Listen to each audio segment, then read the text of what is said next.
में बनते हैं लाखों, कोटि कल्पना का देखो समावेश होता। ढह जाते सभी हैं महल ख्वाब के, अरे जब तक न ऊपर से आदेश होता। कर्म अनुरूप फल ही देते सभी को, अरे रखते हैं जो कर्म का देखो लेखा जो।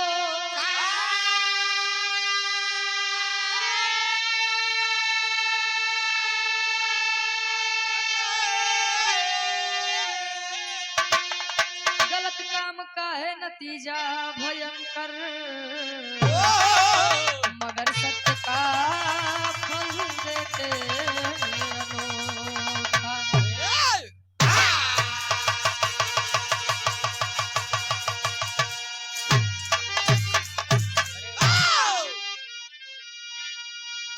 कहा जाता है ना समय से पहले और ना भाग्य से ज्यादा किसी को कुछ नहीं मिलता है।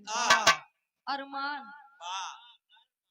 अरमान दिल में अरमान बनते हैं किसी ना किसी चीज को लेके, लेकिन अगर ऊपर से ना ही लिखा हुआ है तो कितना कोशिश कैला।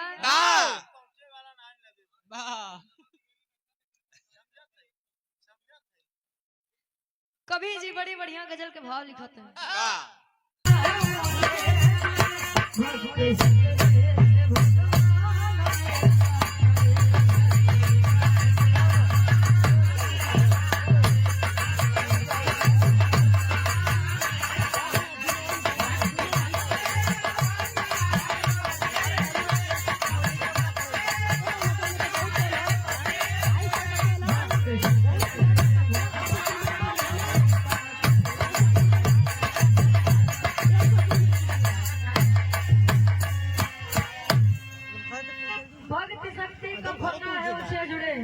भक्त हित रहते भगवान हमेशा खड़े। कहा जाता है भक्त और भगवान एक दूसरे के पूरक होते हैं, एक सिक्के के दो पहलू होते हैं। भक्त बिना भगवान कुछ ना, भगवान बिना हमरे विराह की कहानी की शुरुआत के बाद नजम के भाव।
जितना जाने हा उतना ही जाने। आसान और पूर्ण विश्वास बा कहानी शीशा के जैसे साफ हो जाए।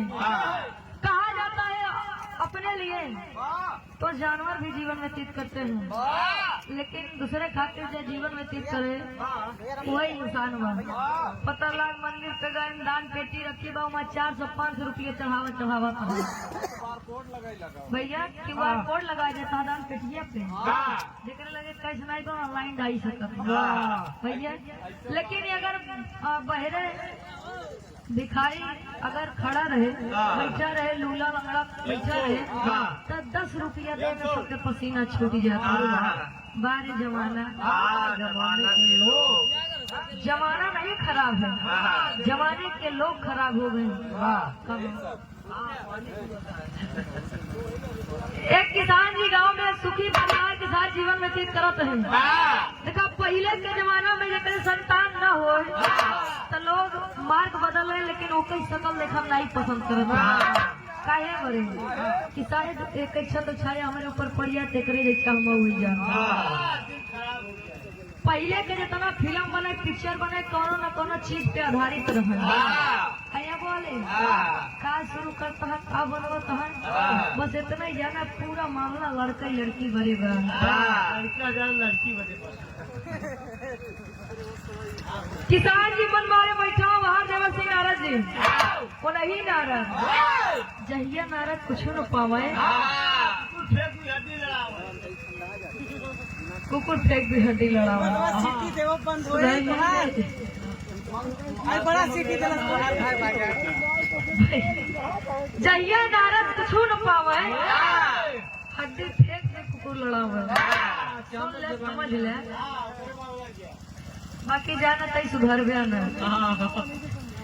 यार किसान जी मन मारे बैठा है, नाराज जी जब आकाश मार्ग से जात है, देखे किसान जी मन मारे बैठा है। कब भैया का हाल चाल, सब कुशल मंगल? एकदम बढ़िया बा, खाली एक से दिक्कत। कहे का दिक्कत बा? कहे ना कितना दिन शादी के होइया लेकिन कोनो संतान ना, हमारे किस्मत में लगत है संतान सुख है न बा। नारद जी इतनी बात सुने कहे बस इतनी छोट बात। अब आई हम जाते भगवान विष्णु जी के लगे, हम यह संसार के सबसे बड़ा भक्त ही उनका, दिन रात भक्ति भाव भजन करी थी। एक लड़के तो देवाई सकती थी। नारद जी पहुंचते हैं क्षीर सागर, कवि जी लिखते हैं